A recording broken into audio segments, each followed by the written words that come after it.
Dobro, kao što sam govorio, otvor blende omogućuje prolaz svjetlosti na film.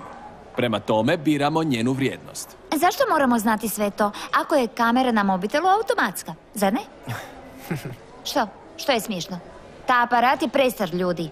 Ali postoji i analogni aparati nove generacije. Da, razumijem. Mislila sam da ćete nas učiti kako koristiti aplikacije za mobitel, ne?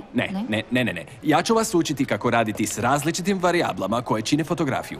Kao što su svjetlost, ekspozicija, žarišna duljina. Fotografiju ne čini samo slika, djeco. A ne? Što još? Dobro, to bih volio da mi vi pokušate odgovoriti. Onda, što mislite? Da, to je jako komplicirano. Mateo se nije prijavio tu. Baš čudno što kasni. Da. Molim te, pomakni se malo. Ne, prema iza, molim te.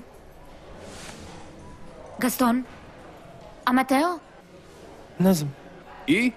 Ima li netko ideju o tome što je fotografija? Izvoli, slušam. Mogu li na WC? Dobro. Ajmo, idemo djeco, ne sramite se. Kako ti je ime? Nina. Što je to fotografija, Nina?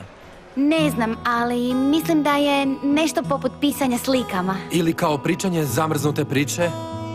Opis nečega što se zbilo u trenu. Došli ste do jako lijepog koncepta, djeco. Vrlo poetično, čestitam. Hvala. Da, super je poetika, ali ne donosi lajkove. Dobra sam, ha?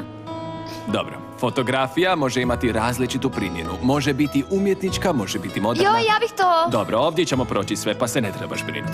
Sad ću vam dati jednu vrlo jednostavnu vježbu za idući sat. Pišete?